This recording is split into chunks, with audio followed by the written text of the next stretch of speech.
السلام علیکم ورحمۃ اللہ وبرکاتہ۔ پھر سے حاضر ہے آپ کا میزبان نوید کوثر عثمانی سلفی۔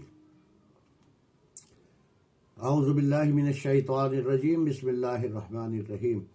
سب سے پہلے آپ سبھی حضرات سے میری ایک درخواست ہے کہ آپ مہربانی کر کے صرف اور صرف اللہ کی رضا کے لیے میری ویڈیو کو پوری آخر تک دیکھا کریں اور اس کے بعد سبھی لوگوں کے پاس ویڈیو شیئر کریں، کیونکہ آپ کی ایک شیئر کرنے سے اگر کسی ہمارے بھائی کی اصلاح ہو جاتی ہے اور وہ جب تک نیک عمل کرتا رہے گا اس کا اجر ثواب انشاءاللہ ثم انشاءاللہ آپ کو بھی ملتا رہے گا۔ تو سامعین حضرات، جو سلسلہ شروع کیا ہے نماز محمدی، نماز پڑھنے کا سنت طریقہ، تو اس سے پچھلی ویڈیو جو ہے پارٹ نمبر 2، اس میں ہاتھ باندھنے تک کے حدیث ریفرنس اور دلائل کے ساتھ میں آپ حضرات کے سامنے پیش کر چکا ہوں۔ اب جب کھڑے ہو گئے ہم، تو سب سے پہلے ہم نے اعوذ باللہ من الشیطان الرجیم بسم اللہ الرحمن الرحیم پڑھنا ہے۔ یہ ہمیں کہاں سے معلوم ہو رہی ہے؟ یہ بات بخاری شریف حدیث نمبر 6115 سے اور سنن ابو رزاق حدیث نمبر 2589 سے 2589 سے، اور اس کے بعد ہمیں آہستہ سے بسم اللہ پڑھنی ہے، بسم اللہ الرحمن الرحیم۔ یہ بات ہمیں معلوم ہو رہی ہے نسائی شریف حدیث نمبر 906 اور صحیح ابن خزیمہ حدیث نمبر 499 سے۔ اب اس کے بعد پھر سورہ فاتحہ پڑھنا، سورہ فاتحہ یعنی الحمد شریف کی صورت پڑھنا۔ یہ بات معلوم ہو رہی ہے ہمیں صحیح بخاری شریف حدیث نمبر 743 سے اور مسلم شریف حدیث نمبر 892 سے۔ جو شخص سورہ فاتحہ نہیں پڑھتا اس کی نماز ناقص ہے، ناقص ہے، ناقص ہے۔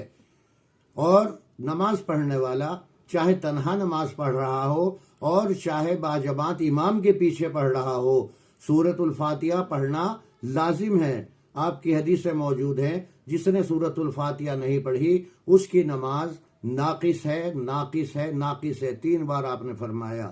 یہ بات ہمیں معلوم ہو رہی ہے صحیح بخاری شریف حدیث نمبر 756 سے اور صحیح مسلم شریف حدیث نمبر 874 سے۔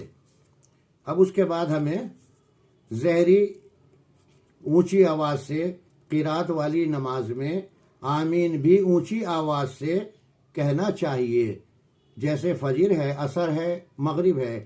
امام صاحب سورۃ الفاتحہ پڑھتے ہیں تو آمین اونچی آواز میں کہنا چاہیے۔ یہ بات ہمیں معلوم ہو رہی ہے صحیح حدیث ابو داؤد شریف حدیث نمبر 932 اور 933 اور نسائی شریف حدیث نمبر 880 سے۔ اب اس کے بعد پھر کوئی سورت پڑھنا اور اس سے پہلے بسم اللہ الرحمن الرحیم پڑھنا۔ یہ بات ہمیں معلوم ہو رہی ہے صحیح مسلم شریف حدیث نمبر 894 سے۔ جی سامعین حضرات، اس کے بعد پہلی 2 رکعت میں کوئی سورت یا قرآن کا کچھ حصہ پڑھنا۔ سورۃ الفاتحہ کے بعد پہلی 2 رکعت میں کوئی سورت یا قرآن کا کچھ حصہ پڑھنا۔ یہ بات ہمیں معلوم ہو رہی ہے صحیح بخاری شریف حدیث نمبر 762 سے اور مسلم شریف حدیث نمبر 1013 سے اور صحیح ابو داؤد شریف کی حدیث نمبر 859 سے۔ یہ بات ہمیں معلوم ہو رہی ہے۔ پھر رکوع کے لیے تکبیر کہنا اور دونوں ہاتھوں کو کندھے یا کانوں تک اٹھانا، یعنی رفع الیدین کرنا کندھوں تک یا کانوں کی لوح تک۔ ایسے نہیں اٹھانا جیسے بہت سے لوگ ایسے کرتے ہیں، بہت سے ایسے کرتے ہیں، نہیں۔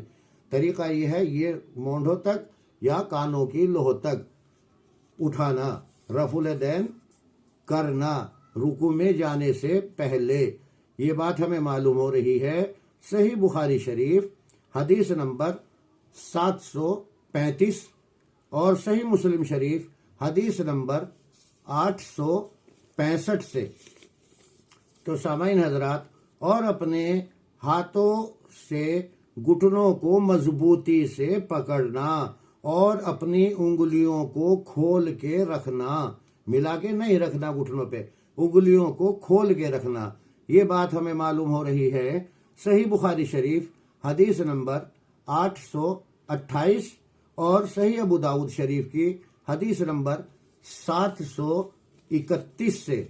یہ بات ہمیں معلوم ہو رہی ہے سر نہ تو پیٹھ سے اونچا ہو اور نہ نیچا ہو، بلکہ پیٹھ کی سیدھ میں بالکل برابر ہو۔ یہ بات ہمیں معلوم ہو رہی ہے صحیح ابو داؤد شریف کی حدیث نمبر 730 سے۔ تو سامعین حضرات، تو اور دونوں ہاتھوں کو اپنے پہلو یعنی بغلوں سے دور رکھنا، اپنے دونوں ہاتھوں کو رکوع میں جب جاتے ہیں گھٹنوں پہ کھول کے رکھنا اور اپنے بغلوں سے دور رکھنا۔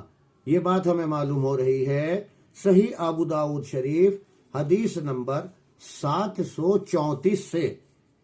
رکوع میں سبحان ربی العظیم پڑھنا کم سے کم 3 بار، سبحان ربی العظیم پڑھنا۔ یہ بات ہمیں معلوم ہو رہی ہے صحیح مسلم شریف کی حدیث نمبر 1814 سے اور صحیح ابو داؤد شریف حدیث نمبر 869 سے۔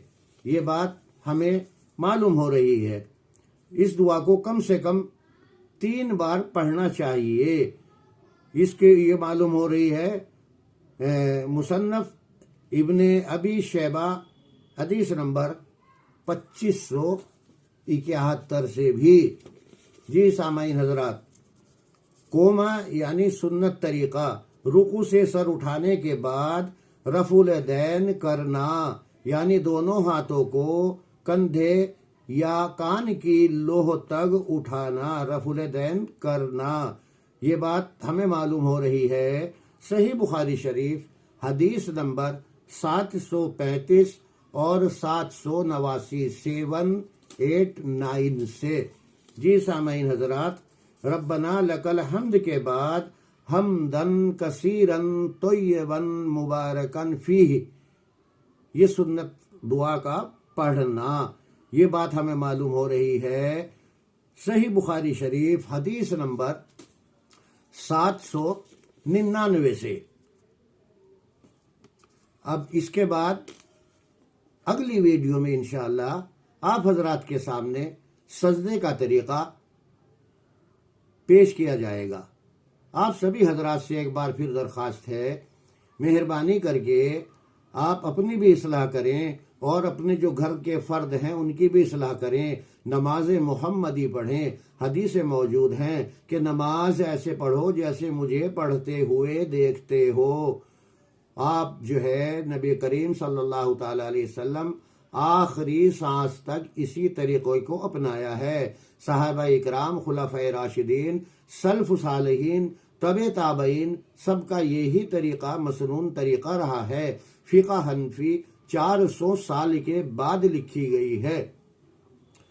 تو 400 سال سے پہلے جو مسلمان تھے وہ کس کی اتباع کرتے تھے؟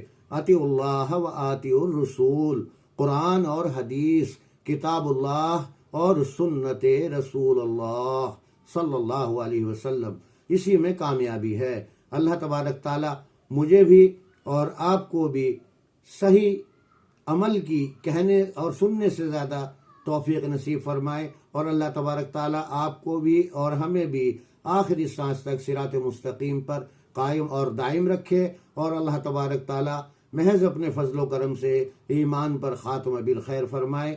آمین ثم آمین۔ السلام علیکم ورحمۃ اللہ وبرکاتہ۔